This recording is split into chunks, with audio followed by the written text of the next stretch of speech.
BPS 10 semuanya bekerja di institusi yang ada yang masih bekerja di institusi, ada yang di lembaga intelijen, ada yang sudah pensiun, macam-macam itu. Jadi semuanya itu kita olah. Contoh misalnya, siapa sih yang berhak menggunakan senjata Glock 17 atau Glock 17 buatan Austria itu?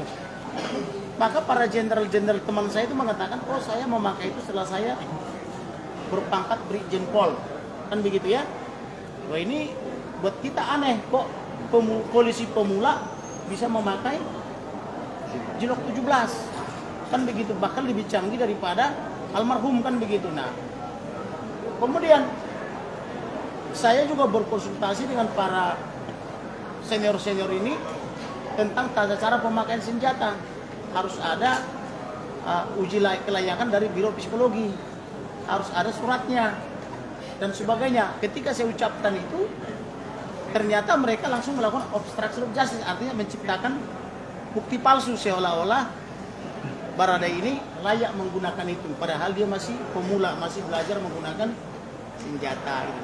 Dan ternyata tadi semua yang saya terangkan itu intinya dibenarkan oleh Barada Richard Eliezer. Maka saya katakan dulu, Barada Richard Eliezer ini harus tersangka. Kenapa saya katakan dia harus tersangka?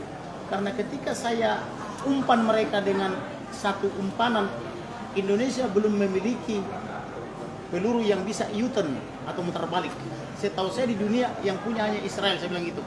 Maka dia ajar-ajari, oh iya, kenapa ada tembakan dari belakang tembus ke hidung? Karena setelah dia lumpuh atau tersungkur untuk memastikan saya tembak lagi dari belakang, katakan gitu. Itu kan kejahatan.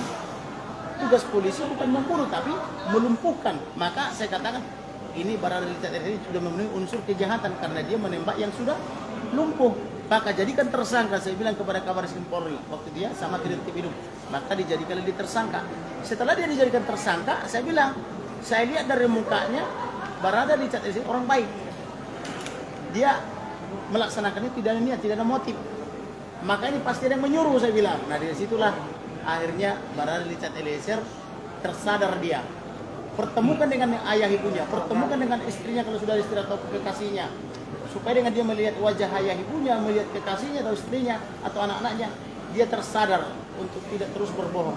Maka benar, ibunya didatangkan dari Kecamatan Mapanget, Manado, dibawa ke Makobrimob. Nah kemudian dia menjadi sadar dan menyesal. Akhirnya kasih tahulah bahwa pelakunya ini adalah Ferdy Sambo dan atau istrinya, kan begitu. Dan tadi dibenarkan. Di eksepsi Sambo bilang Yosua melecehkan Bu Putri tangkapan. Soal dilecehkan itu sudah ditutup itu. Karena mereka melaporkan pertama kali pelecehan tanggal 9 dan pembunuhan tanggal 8 itu sudah SP3. Dengan di SP3 itulah kepastian hukum. Artinya tidak ada tindak pidana pelecehan. Artinya pelecehan itu adalah omong kosong. Karena sudah dikatakan omong kosong atau tidak ditemukan pidananya, maka tidak boleh lagi kita mengatakan pelecehan. Tidak boleh lagi kita mengatakan almarhum mengancam membunuh. Kalau mereka ganti waktu dan ganti tempat atau ganti lokus dan tempus, maka harusnya ada laporan polisi. Saya sudah melaporkan mereka 340. Junto, saya juga sudah melaporkan mereka lagi tentang memberi keterangan bohong. Nah, pertanyaannya, mereka ada laporan nggak? Dengan dia gantinya dari Duren 3 menjadi ke Magelang. Karena tidak ada, itu adalah hoax. Sambo udah buka komunikasi ke keluarga, Bang? Hah? Sambo udah buka komunikasi dengan pihak Yosua atau gimana? Semacam perminta maafan atau? Enggak, topiknya ganti nih. Bukan pelecehan lagi. Bukan. Soal apakah Sambo sudah bangun komunikasi ke? Tidak ada minta maaf, tidak ada. Justru sebenarnya begini, andai kan dari awal Sambo langsung datang ke Jambi meminta maaf, mungkin ceritanya beda. Saya tidak perlu keluarkan energi dan biaya yang sangat besar menginvestigasi ini. Tetapi karena mereka itu berbohong-bohong, saya jadi nafsu untuk mengusut. Dan ternyata terungkaplah semua. Tadi katanya Putri tiga penembak itu Bang, Ferdy Sambo, PC dan Barada itu bagaimana? Di sana itu kan ada 3 tembakan. Ada beberapa 3 peluru. Ada 3 selongsong. Ada yang buatan Jerman, ada yang buatan Austria, ada lagi satu lagi buatan negara tetangga Ukraina itu loh. Nah, jadi berdasarkan selongsong peluru dan jenis-jenis senjata inilah kita dapat informasi bahwa pelakunya 3. Tetapi benar apa tidak itu nanti hakim yang akan menilai. Yang jelas Barada atau terdakwa Barada Richard Eliezer mengatakan semua yang diterangkan oleh saksi saya dibenarkan. Siapa yang menggunakan senjata yang mana itu benar? Ada informasi. Pelakunya kan tadi 3, artinya Barada juga mengakui dia ikut menembak atas perintah. Nah, Ferdi Sambo juga menembak, dibenarkan tadi. Putri juga dibenarkan tadi. Jadi artinya apa yang saya katakan itu kan saya bilang kan informasi, bukan apa yang saya lihat, saya dengar dan alami. Ternyata informasi yang saya berikan ke penyidik maupun kepada majelis hakim dibenarkan oleh MZ. Siapa menggunakan senjata apa? Udah ada informasi. Nah, nanti tugas mereka itu.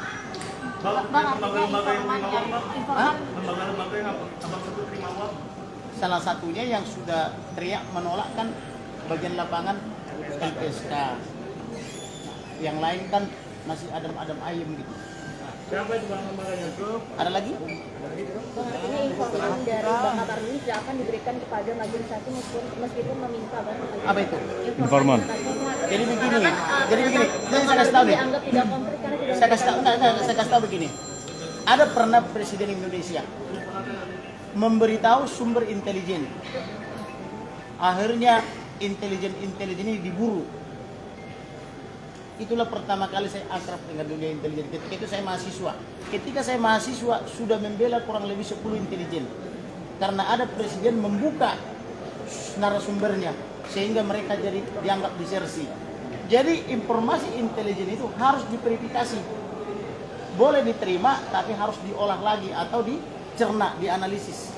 Nah, saya juga begitu. Informasi intelijen itu saya analisis. Contoh, ada informasi intelijen mengatakan pada tanggal 11 Juli 2022 ada perpindahan uang dari rekening almarhum walaupun dia sudah meninggal, sudah dikubur, pindah ke rekening para terdakwa lain. Itu kan informasi intelijen. Lalu saya temui kabar reskrim, saya temui Dirtipidum dan Dirtipideksus. Saya dapat informasi begini. Ternyata benar. Dibenarkan oleh kabar reskrim maupun para dir yang 2 brigjen itu.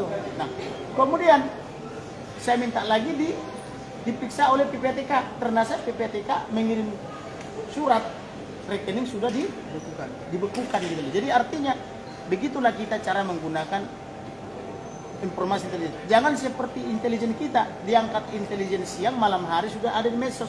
Saya sejak hari ini diangkat intelijen loh katanya, dikasih tahu pula di medsos. Itu nggak boleh.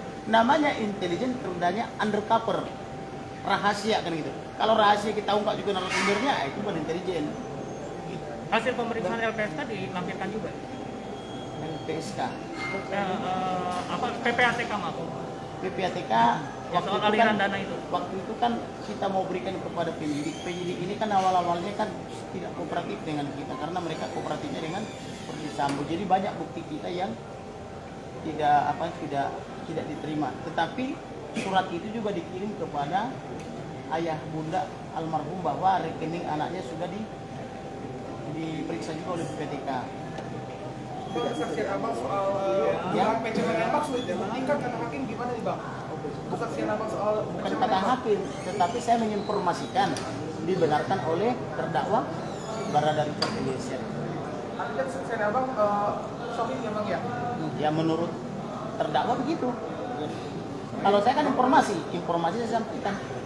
Tetapi hakim kan tadi meminta disebutkan sumber-sumbernya. Saya bilang sampai kiamat pun tidak akan saya berikan. Karena saya komitmen dengan janji saya. Kalau misalnya mbak ini berjanji sama saya jangan kasih tahu nama aku, ya pasti kulindungi, jangan kasih tahu.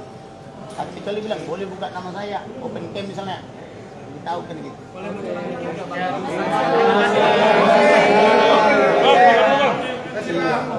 Oke, makasih ya. Jangan lupa makan siang.